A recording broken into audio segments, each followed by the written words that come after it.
Good day to you, sir. Anything I can get for you? No, just browsing, thanks. Browse away. I'll just stand here and stare at you until you buy something. No pressure.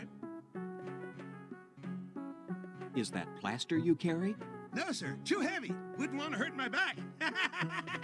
Get it? You asked if I carry bags of plaster. I said they were too heavy. It's a joke. Yes, quite humorous indeed. Let me rephrase my question. Can we get plaster here? Try the pub. You can always get plaster there. Get it? It's a joke. You said you were looking to get... I know what I said. Okay. I just love a good joke, you know. Can't pass up an opportunity to make a funny. Sure, I've got plaster. Got some great plaster. Fast drying, super hard, best on the market. Only cost you 15 credits a bag. Shopkeeper. Well, if it isn't my friends with the passion for plaster. A special deal just for you. Buy the plaster and keep the bag it comes in. How about it? We've decided to go ahead and purchase the bag of plaster. And you have the 15 credits? One bag of plaster coming right up.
It appears to be a bird bath.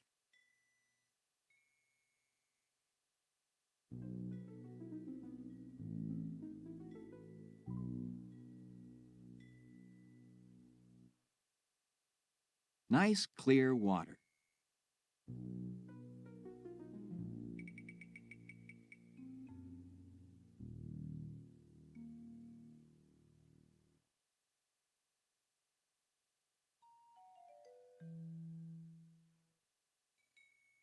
Looks good. Now, to use it before it dries.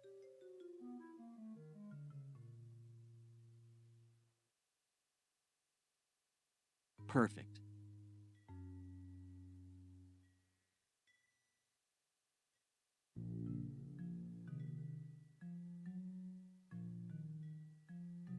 This plaster is heavy.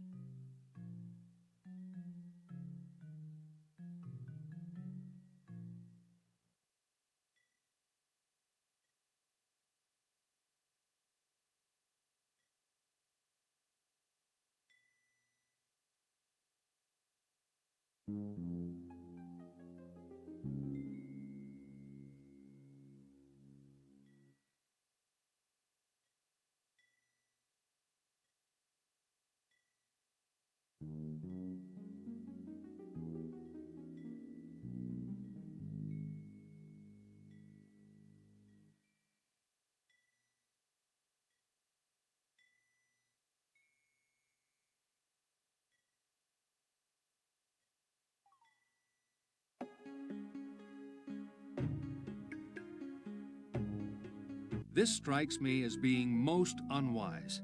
Walking into the enemy camp and risking capture ourselves is the last thing we need. But information is the first thing we need, and this may be our only way to obtain it. I still think this is pure folly. Perhaps the elk is right. We should not disturb the Boar King. He will be very angry. Really, Ock? Surely you have nothing to fear. You are an honored boar warrior, specially chosen for this mission by the captain of the Boar Guard. I should think you'd be expecting a hero's welcome. Bah, this assignment is not an honor. It is a punishment. What? A punishment? What was your offense? I was on guard duty. A great celebration was going on inside, and a fellow guard managed to slip me a tankard of ale. Then another, and another. The next thing I remember, the captain of the guard was throwing a bucket of water in my face. You got drunk and fell asleep on guard duty? It happened over a year ago. Since then, whenever a disagreeable task comes along, it's given to me. Then we will see to it that the success of this quest restores your honor. I really don't want to go in there, but I suppose I'll have to.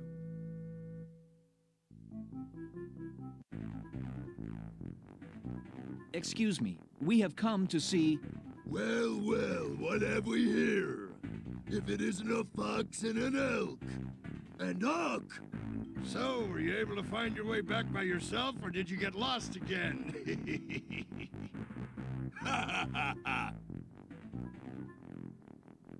Oh, please, Sergeant Ock, have mercy on me. Please don't make me go in front of the Boar King and plead my case. But Please, don't make me go into his throne room. You are so strong and I am so weak. As much as I fear you, I fear the Boar King even more. Have mercy! what are you... Please, Sergeant Ock, do not drive us so hard. We have been walking many days to get here and are fatigued beyond words. We cannot keep up with you. Please, we must rest. Rest? You want rest? I have no time for rest. You, Fox, get to the throne room. The king will enjoy watching you grovel. Now, you two, open the gate. Go ahead, Riff. Elks are not welcome, so I must remain here to protect Ia. Oh, really?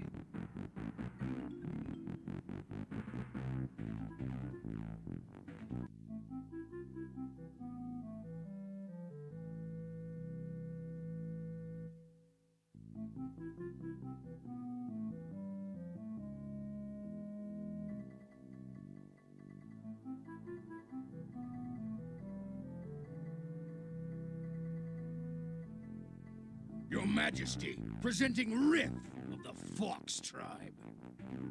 Your Majesty, I have been falsely accused of the theft of the... I know who you are, Riff of the Fox tribe. Please, I like to be addressed face to face. Thank you, Your Majesty. I have come to ask your indulgence. I said I like to be addressed face to face. You may address me here. But, Your Majesty... Address me here or leave. Those are your choices, Fox. Your Majesty, I am deeply grateful for this audience. I believe you are holding my friend Reen hostage. And I have come to ask you for her release. Hostage? We don't have any hostages here. We do, however, have a quite charming guest. Captain! Riff! Reen? Reen! Be careful! Don't let them hurt you! Don't worry. I'll be back. I'll get you out. Reen! I'll be back. I will see that she is kept safe until either you fail or you do not return. Then, I give you my word that she will suffer mightily. Now go! You have ceased to amuse me. Leave while you still have your life. But I will return to claim both my friend and my honor. Well, Why aren't you leaving? Oh, I am. I am.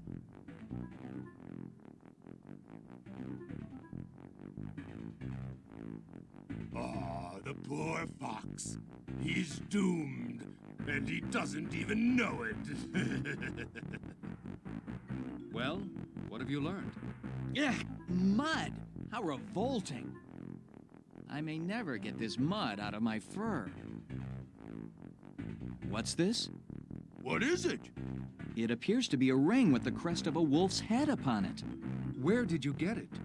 It was stuck on my toe when I came out of the mud. What an odd design.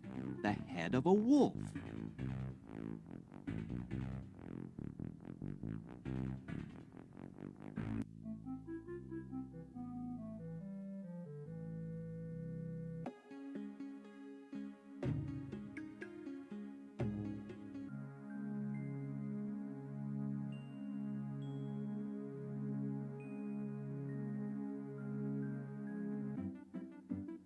Hello, sir.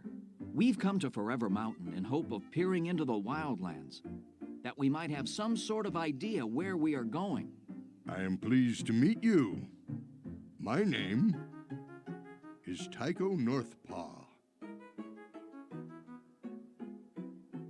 You seem to have an excellent view up here. Have you had occasion to do much observation of the wildlands?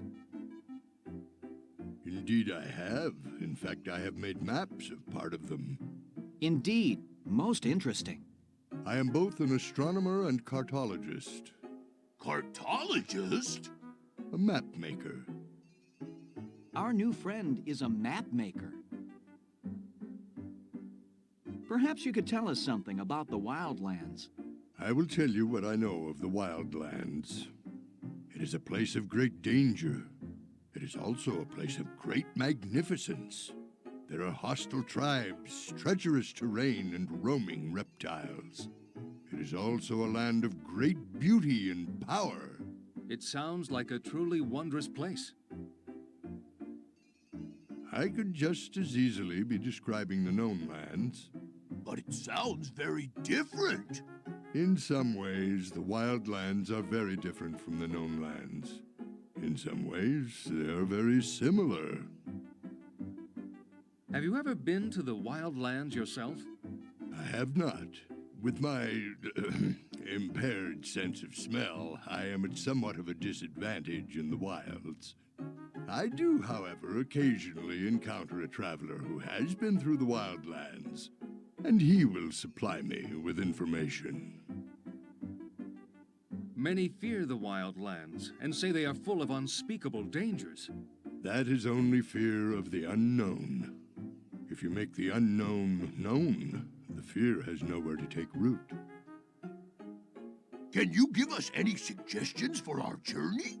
Keep all of your senses on alert, especially your common sense. You will need them. How much of the wildlands can be seen from this mountain?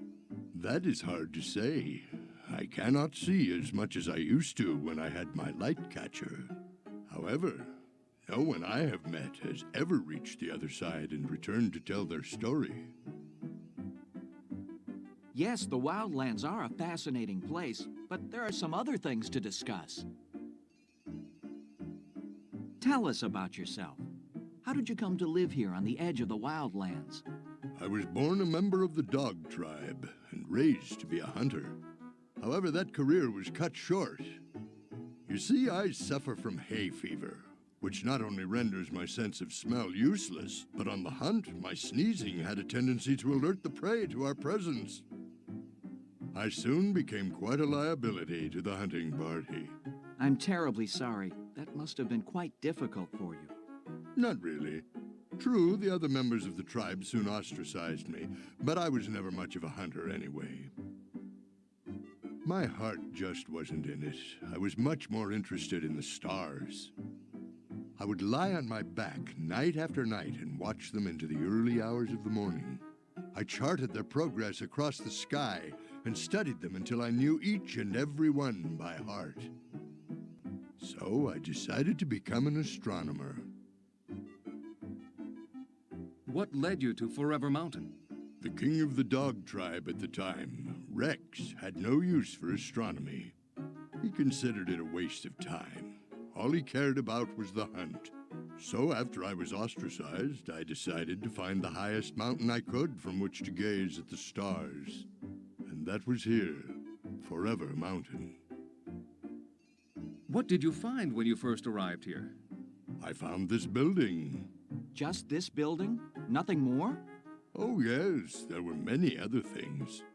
What kind of things? Instruments for seeing the stars. Light catchers, I call them. I believe they were actually left here by the humans before they ascended. What makes you think they were left by humans? The items I found are far beyond our own technology.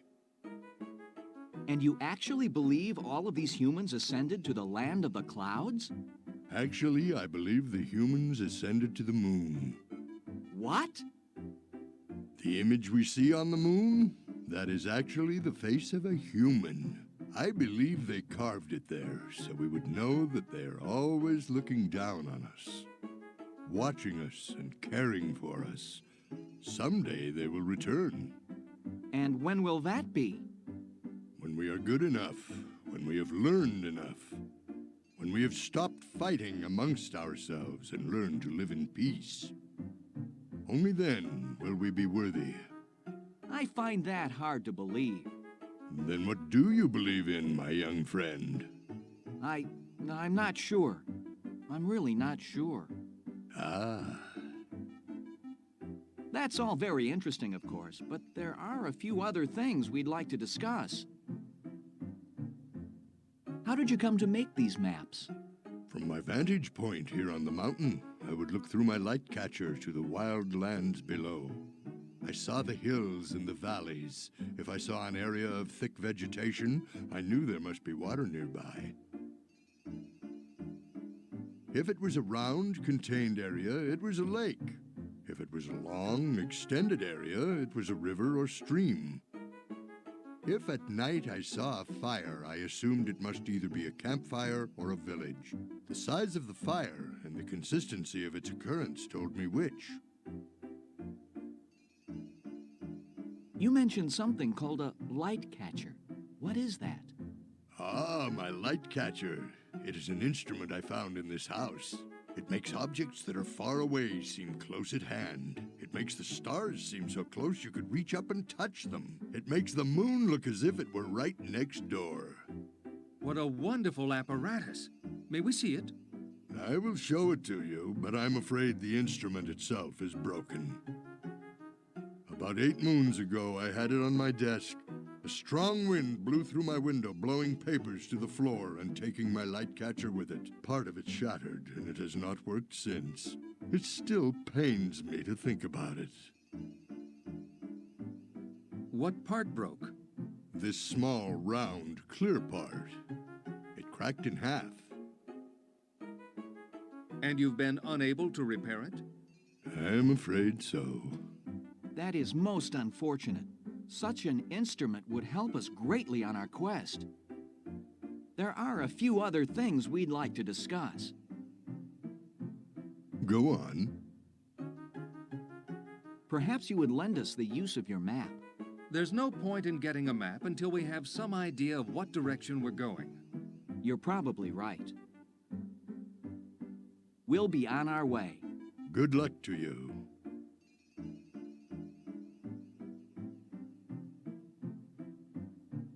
What a view! This is my window to the world.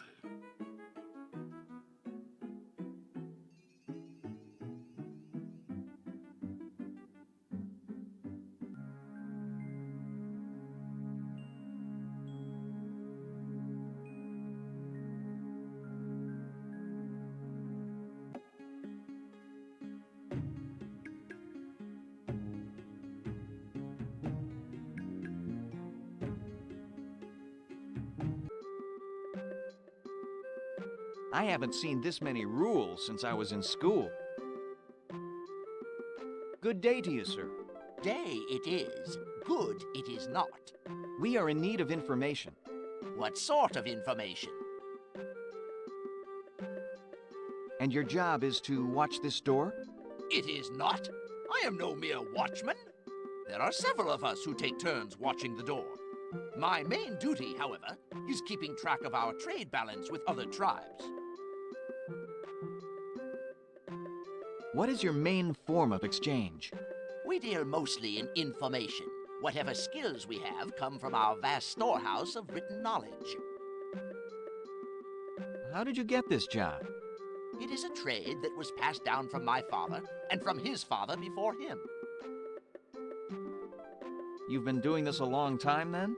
As long as I can remember. My father would bring me to this very room, even when I was very young, and teach me about this trade. Do you enjoy this job? Enjoy? Enjoy? What kind of question is that? It is my job. It is what I do for the good of my society. My personal enjoyment does not enter into it.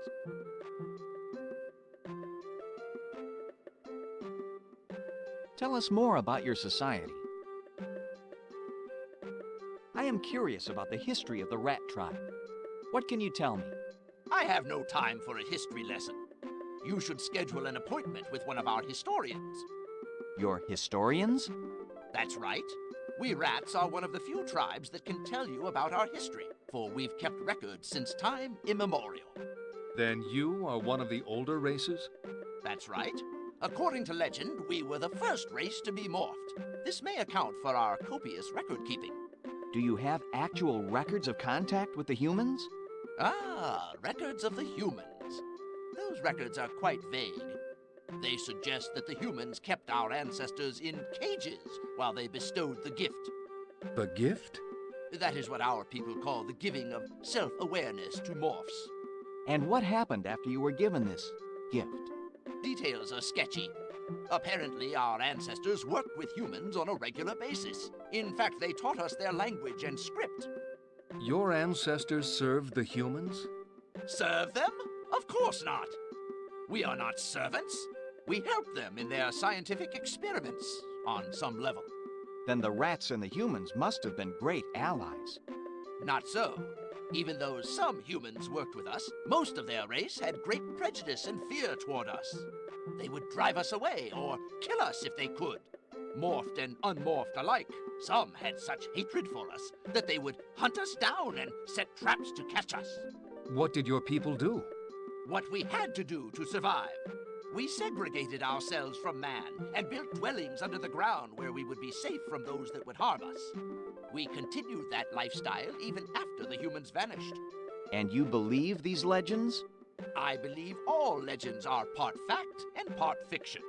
Which is which, only our ancestors knew for sure. Tell us about your people. For one thing, we like to be left alone. Really? Why is that? Because we are usually too busy to make idle chit-chat. Therefore, our contact with other races is usually limited to what is necessary for trading. But there were several rats at the puzzle tournament. In fact, it was a rat who beat me. That's true. We seem to have a great skill for puzzle solving. So several of our younger members do enjoy getting out and dealing with other tribes at these events. It's just a phase, however, and usually doesn't last long. They soon return to the solitary lifestyle. What do you do for fun? Our pastimes are mostly intellectual. Games, puzzles, anagrams, the like. Physically, we enjoy foot races and hide and seek. Now, if you will excuse me, I must get back to my work. You are indeed a most interesting race. We would like an audience with your leader. An audience with our leader? An audience with our leader? Do you have an appointment? We do not. Then an audience is impossible. Why? Why? Because he only receives visitors from mid-morning until mid-afternoon every other day during the week, and from noon until dusk on the other two. On the day of Thron, he receives only invited guests from dusk until midnight, and on the day of Daff, he receives no visitors whatsoever. Therefore, you will have to wait for your audience. But, good sir, you do not understand. I have an idea to distract him. Play along. We'd like to make an appointment. Very well, then. What is your name again? My name is Riff of the Fox Tribe. Riff of the Fox Tribe. And you are? This is Who Are You of the Boar Tribe. And yes, sir, I am of the Elk tribe. You are who? No. Yes, sir, I am. No, who are you? That's me. You? Who are you? Who are you? I'm the doorkeeper. Who are you? Who are you? Who are you? I'm the doorkeeper. Who is he? That's right. What? That's my nickname. What is? Who? You? What is your nickname? No. Who is? Do you know his name? Yes, sir, I am. You are what? Who? You? Who are you? I may need a disguise.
You can take off that cloak now, young fox.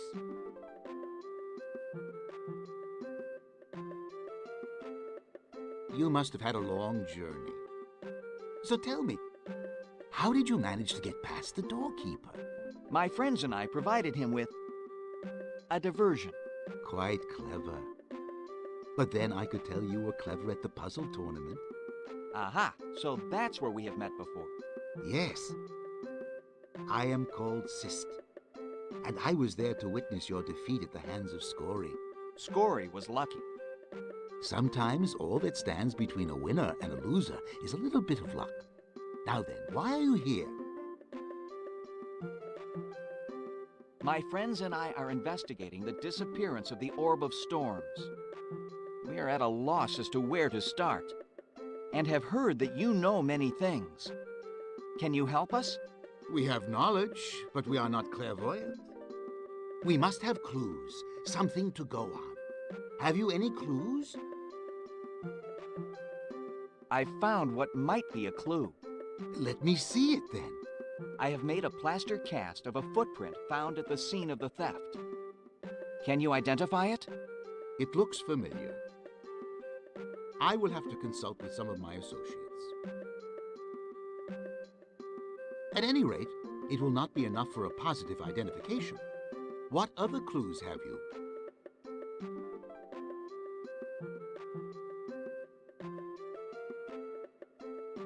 Ah, sour berries. What, you recognize them? Indeed I do. These are very rare and grow only in certain places. Where? You must tell me. This, together with the footprint, tells me all I need to know. Who is it? You must tell me. Not so fast. My knowledge does not come cheap.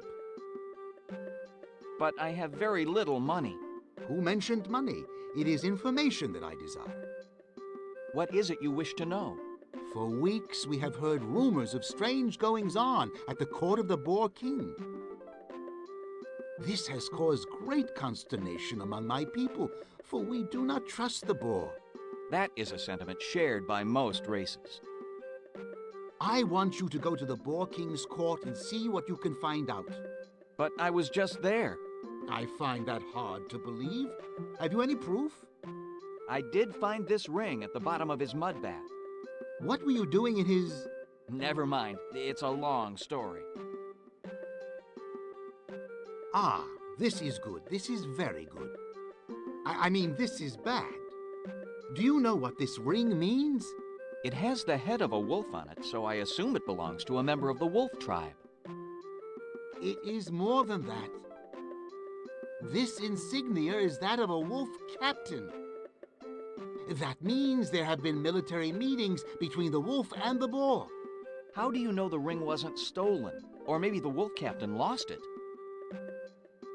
First, the wolf captain is constantly surrounded by guards. You cannot steal from him. Secondly, the ring cannot be lost because it is never taken off, except under very special circumstances, like the pledging of a very solemn troth. What kind of troth?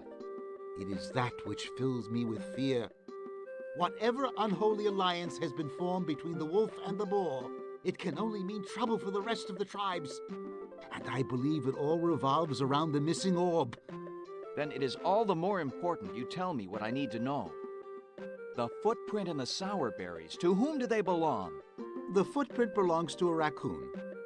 A raccoon?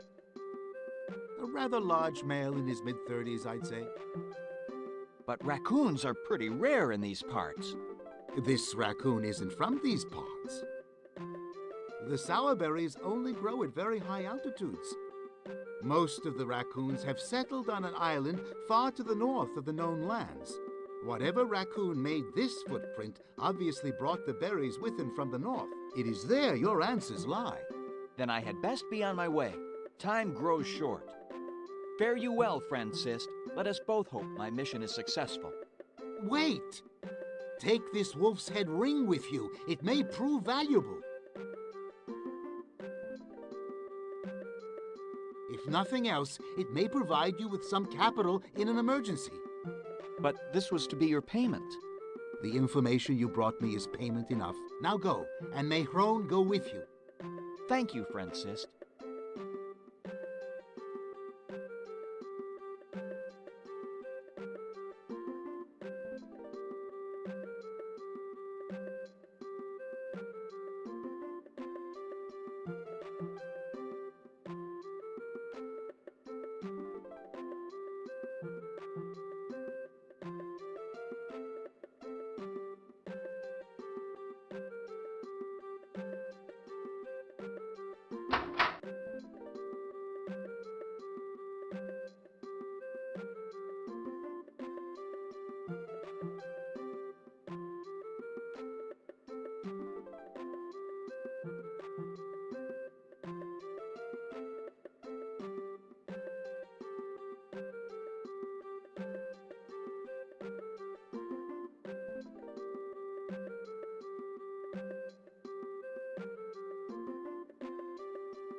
Who are you? Who are you? I'm the doorkeeper. Who are you? Who are you? I said I'm the doorkeeper. Who are you?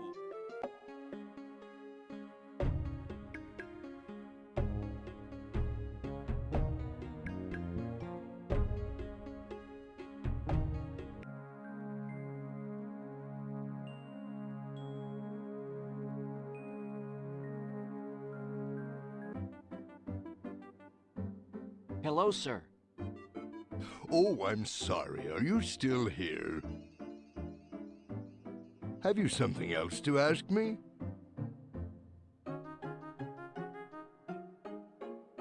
Since we cannot see very far into the wildlands, perhaps you would lend us the use of your map. I'm afraid that is impossible. It is the only map I have of the wildlands. And with my light catcher now broken, I would never be able to make another one. It must not leave these walls. But without it, we will lose much time trying to find our way into the wildlands. I sympathize with you, but there is nothing that would persuade me to give up my possession of the map. Would you trade the map for a repaired light catcher? What are you saying? I'm saying that I know who can repair the piece from your light catcher. If you allow us to use your map to go into the wildlands, I will see to it that your light catcher is repaired. Do we have a bargain? I will make you a counter-proposal. While you are getting the piece from my light catcher repaired, I will make you a duplicate of my map. It will be ready by the time you return. Fair enough? Fair enough. If you wrap the piece of the light catcher so it may be transported safely, we shall be on our way.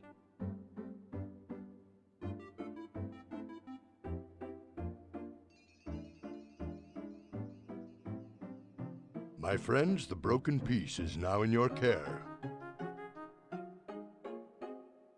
We'll be on our way. Good luck to you.